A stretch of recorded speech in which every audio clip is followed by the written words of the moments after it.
A little over 14% of students in high school consider suicide, and approximately 7% of them attempt suicide. Students that are bullied are around 2 to 9 times more likely to consider suicide than non-victims. Today, on the Shame Free Life Radio and Network channel, we're going to have a painful, necessary, yet upfront conversation concerning when bullying leads to suicide. Today is about the power of you. We can be whatever we dream. You're locked into another episode of 15 Minutes of Shame. Each week, we'll help you rebuild your life one brick at a time by addressing real-life issues from a practical and biblical perspective. I had to believe in myself like never before. This is the Shame-Free Radio Show. Finding the solution to become the greatest. And now your host, minister, author, grief and trauma support specialist, Dr. Ronald Zion Roseboro. Ladies and gentlemen, this is it. Good evening, good morning, good night, wherever you are around the globe, coast to coast. From the East Coast to the left coast, you're locked inside of another installment on the Shame Free Life Network. I am your host, Ronald Zion. It's a pleasure to be back with you once again, even under these particular circumstances. This is where we are right now in life and in society. However, we are called to make a difference wherever we go, unapologetically, and this is what we're doing. I want to thank so many from the grassroots media that are all over this particular story that we're getting ready to delve into.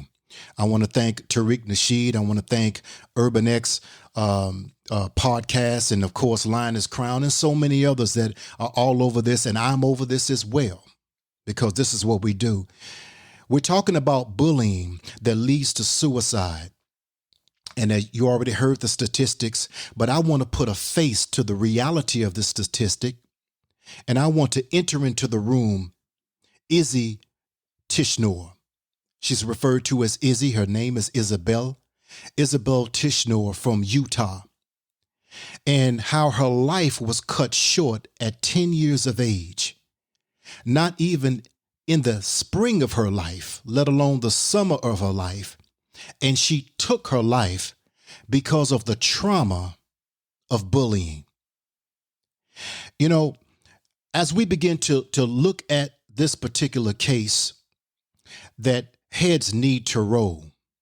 Because not only was young Isabel or Izzy bullied by students, but also by teachers.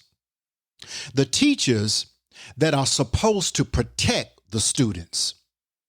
Teachers that are supposed to conduct themselves in an orderly manner and govern themselves with professionalism. And so after being bullied day after day after day, and ingesting and digesting the traumatic reality of being bullied, of not being enough, and not just because of autism, but just being different. Not just because of autism, but also because of the color of her skin, the pigmentation of her skin, and those that lacked that royal reality of the pigmentation of her skin took it upon themselves to berate her and to push her to the point where she did not return. So this is a clarion call, and this has been going on for a long time, to my understanding and according to my research of Foxborough Elementary in North Salt Lake, that there have been hundreds of accounts of bullying taking place in that school that the Davis School District failed miserably in addressing. So I would encourage you, before we even get into several other supporting factors around this school, but that community specifically in Utah, that I want to encourage you to call Foxborough Elementary School. You can Google it, in Utah. North Salt Lake, Utah. I want you to call the Department of Justice that have already deemed this as being, you know what, this girl she took her life because she was pushed to the edge because of the trauma of bullying. Call the Department of Justice to see exactly where we are with this case. Call Foxborough School to let them know not only do you have zero tolerance for bullying, but what are you going to do about it?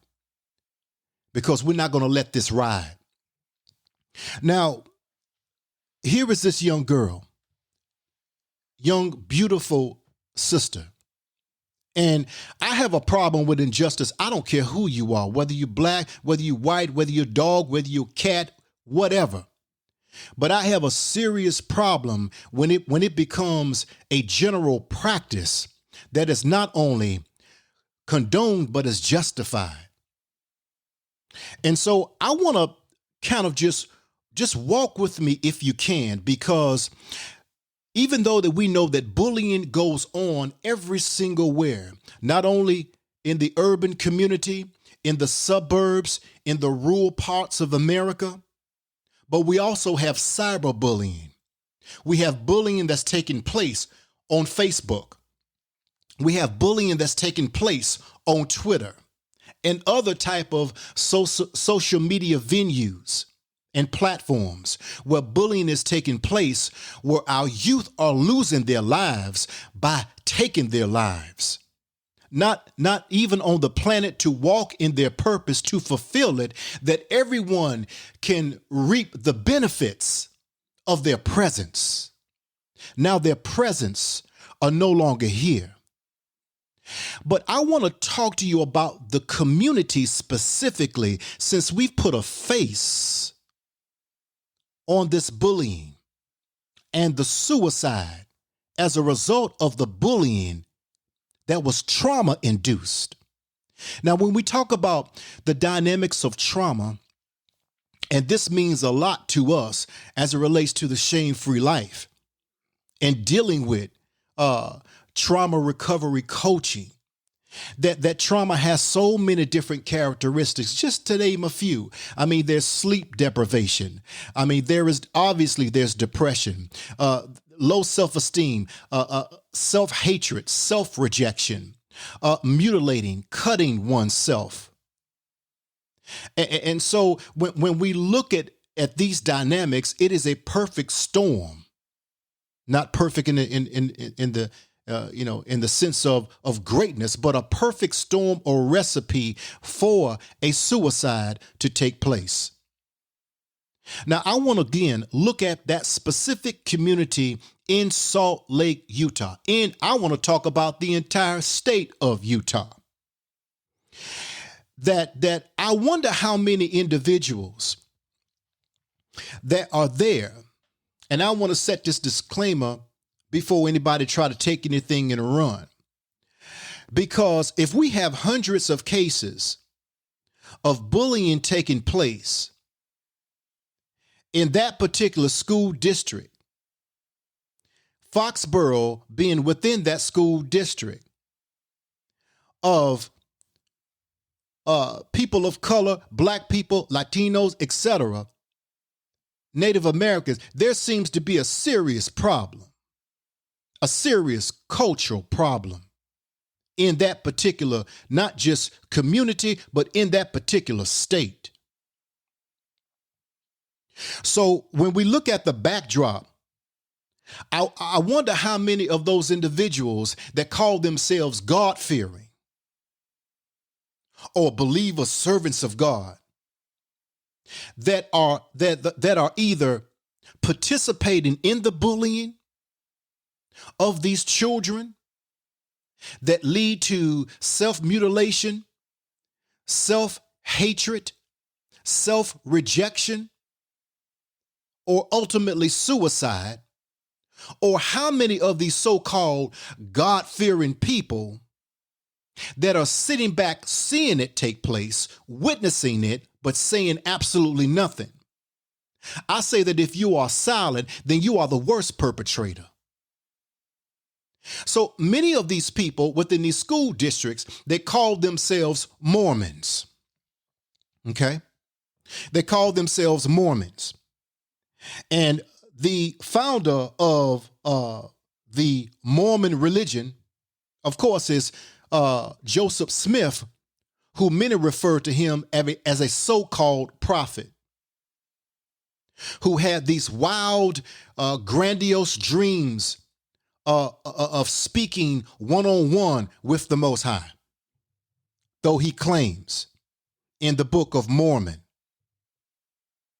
But also, did you realize that this particular religion, if you will, that many in that particular place are a part of? Now, I'm coming here for a reason, because those who, whether I agree with your religion or not, is immaterial and irrelevant, because I understand who I am. I'm a Hebrew.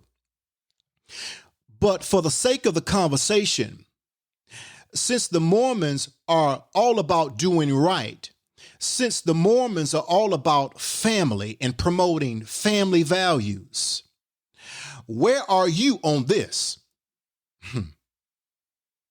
Where is your position on this as it relates to those who are a part of your community and could very well be a part of your religious sect that are guilty as sin, as being either perpetrators of this crime or a participator by way of silence and saying nothing when they see it?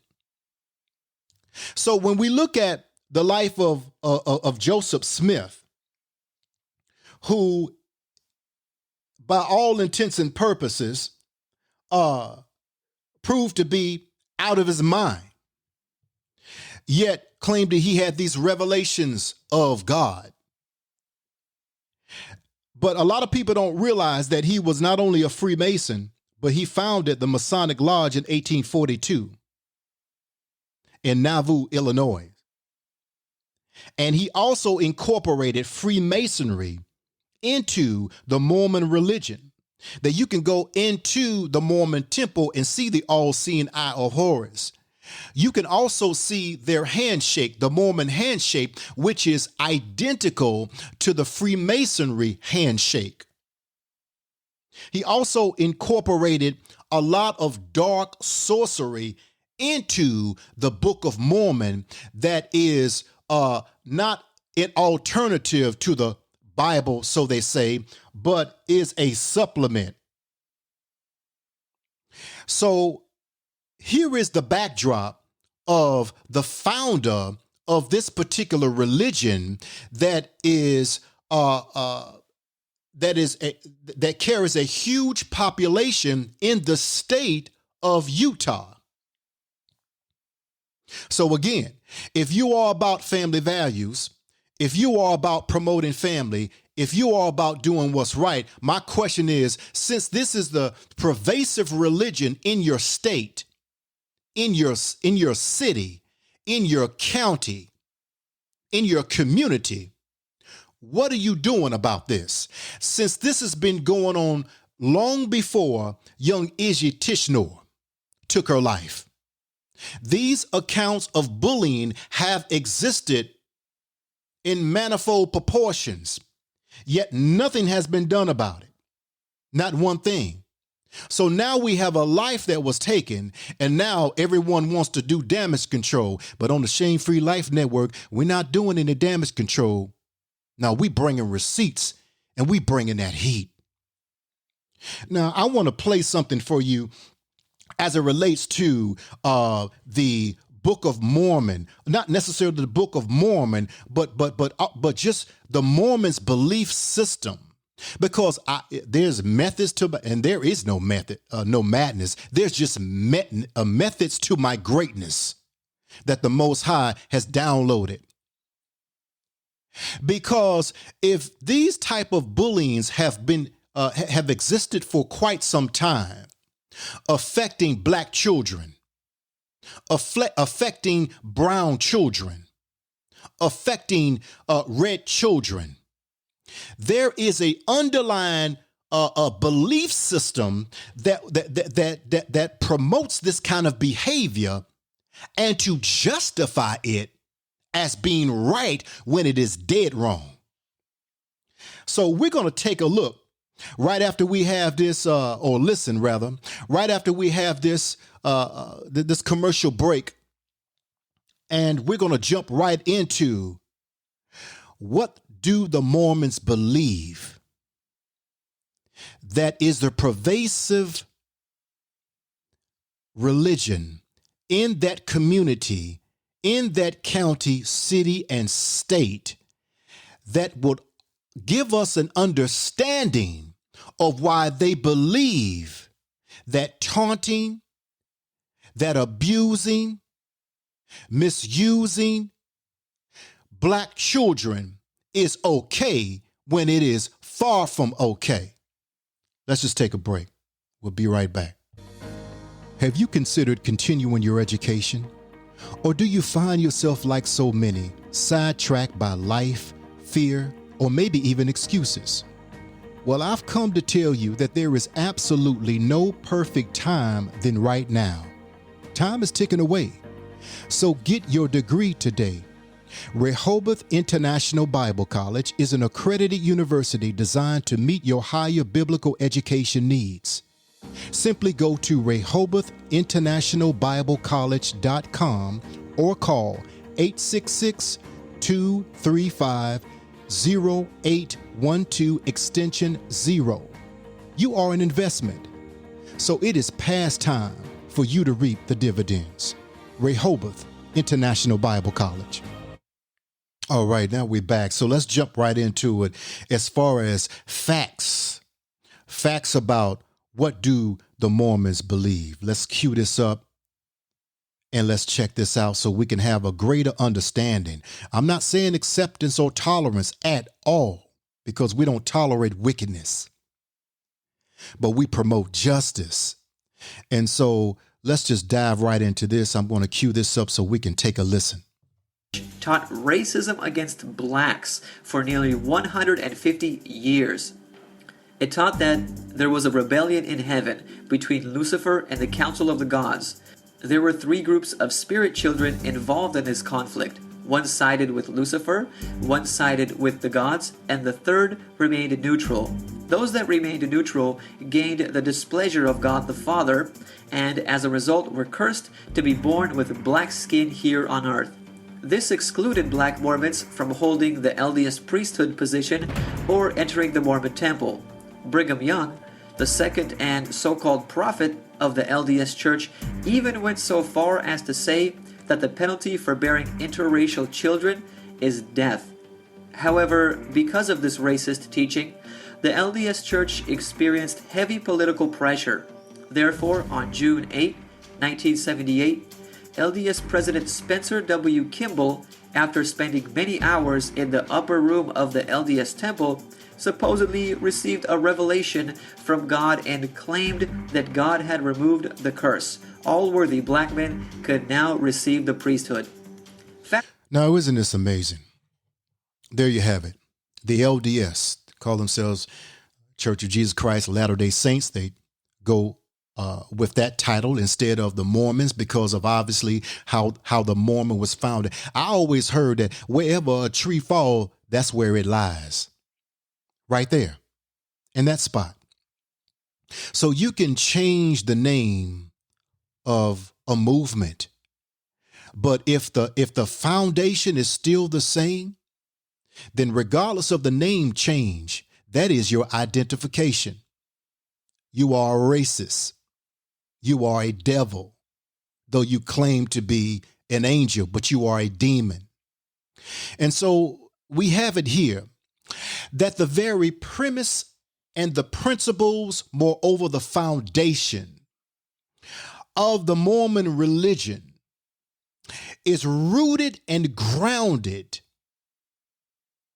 in racism, all types of bigotry, and also satanic principles.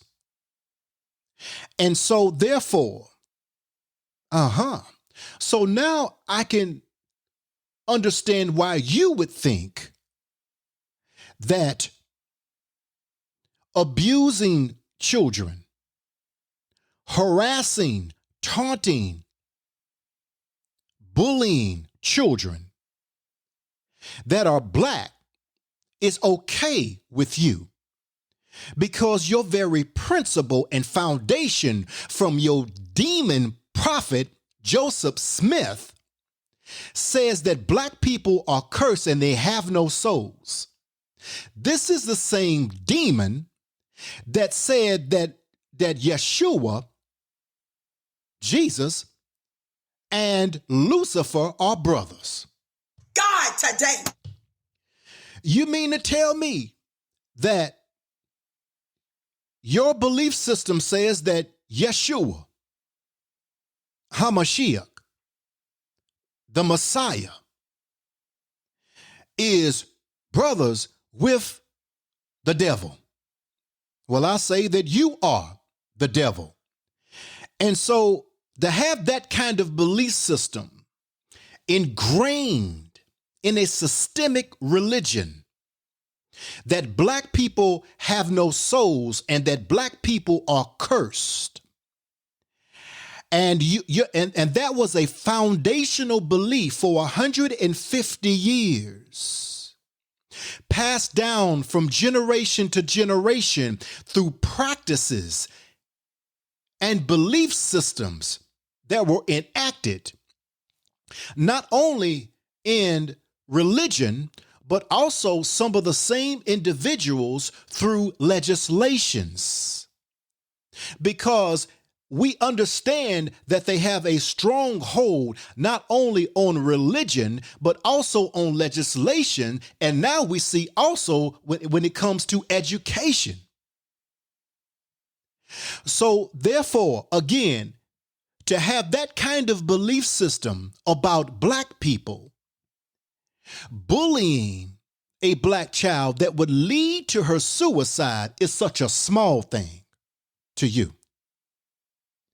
So this is very disheartening on so many fronts, but it shows us, as Martin Luther King said, that injustice anywhere is injustice everywhere. And so the challenge is those who claim that, those Mormons who claim that they are pro-family. Well, you just had a young child to end her life, and now her family is in mourning. She's no longer physically a part of her family. She was ripped from her family. Yes, at her own hands, but prompted by your children's hands, and prompted by your auntie's hands, and prompted by your mama's hands.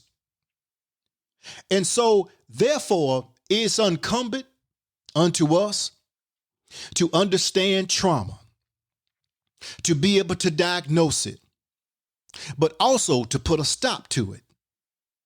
And so I believe that this is where boots on the grounds is so important. It is essential. It's vitally important that we become involved in our children's lives. Involved. And if you don't, hey, I don't have any children. Fine. Someone look up to you. Someone looks up to you as an adult. Someone looks up to you as a bigger brother, bigger sister, or a mother, a father, an uncle, to protect our youth. To protect our youth from the likes of the enemy and from the children of the devil.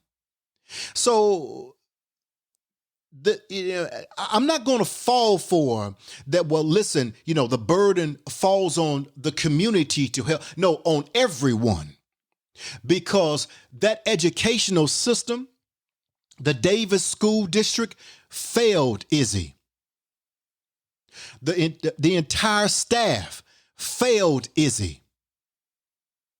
The so-called religious community failed Izzy. So now we want to see what is going to be done about this. Not just sit on our hands or protesting. Those days are over. The protesting now is in your actions, not in your feet. not in marching, but pulling down the strongholds. What we are instructed to do as people of the Most High.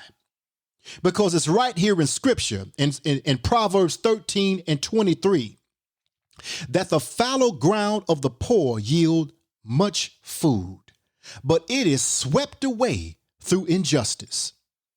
The Most High has a problem with injustice.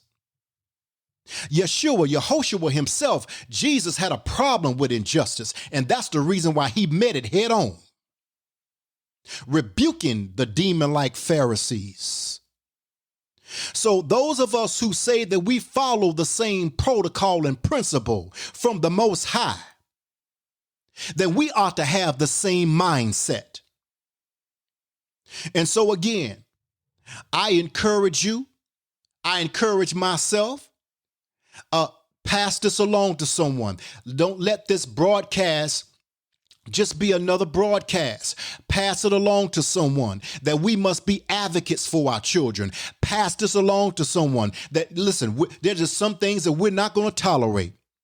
And it's very easy to put on your sneakers and protest and all of that. I'm not shooting it down and saying that it's wrong, but it's counterproductive if we're not going to become actively involved in making a demand on something. Making a demand as it relates to justice. Making a demand as it relates to that these people who failed her and covered up so many other abuse cases, harassment cases, bullying cases, these people need to be fired immediately. Individuals that saw this taking place and did nothing about it. The teacher that bullied young Izzy, she needs prison time. Yes, I said it. God today. She needs to be locked up in prison. The principal who did nothing, you, sir, or you, ma'am, you need some jail time. God today. So it's time to become actively involved. And that's what I love about the Most High. He is calling us to not just, yes, pray, but listen, even James said, the brother of Yeshua, faith without works is dead. You show me your faith without your works, and I'm going to show you my faith by my works. So what is works? Boots to the ground. What is works? Hey, listen, making sure that I'm going to hold you accountable for your own madness. I'm going to hold you accountable for the wickedness that you do.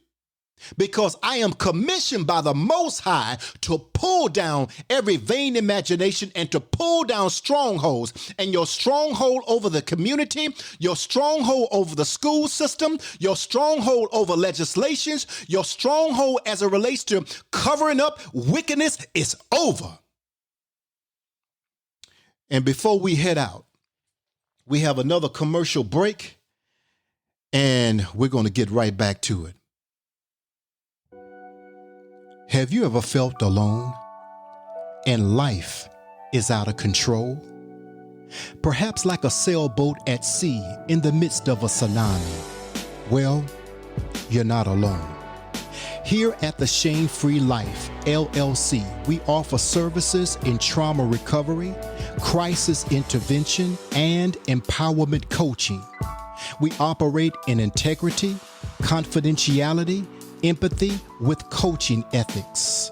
Contact us at theshamefreelife.com or email us at contact@theshamefreelife.com. You may not be responsible for your injury, but you are responsible for your healing. Let us help you rebuild your life one brick at a time, because your life begins when you say so.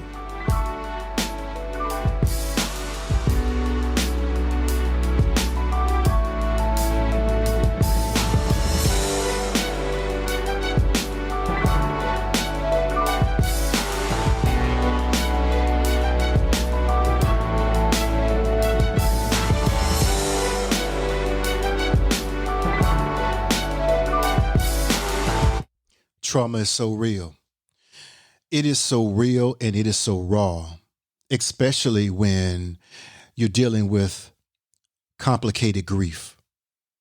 And not just acute trauma, but in young Izzy Tishnor's case, chronic trauma.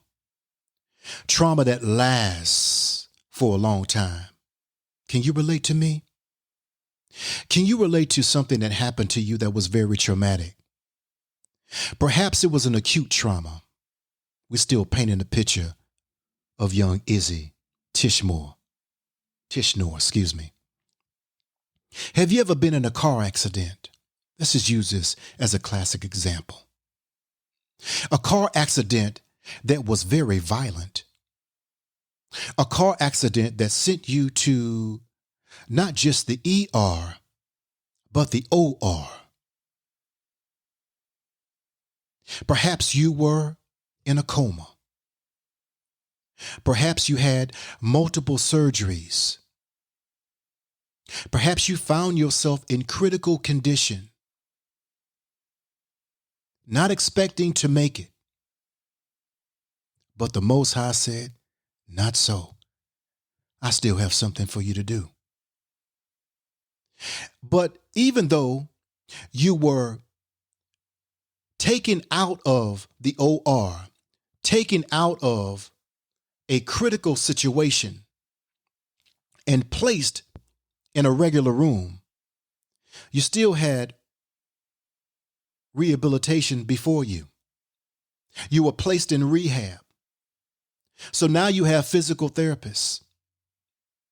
So the accident that took place, that happened 2 months ago, you're still feeling the effects of it now by going through rehabilitation, by going through physical therapy. And once you are released from the hospital, once you are released from physical therapy, maybe you still have the after effects of the accident that took place, not just 2 months ago, 6 months ago, a year ago, 2 years ago. You're still having migraines, still having flashbacks,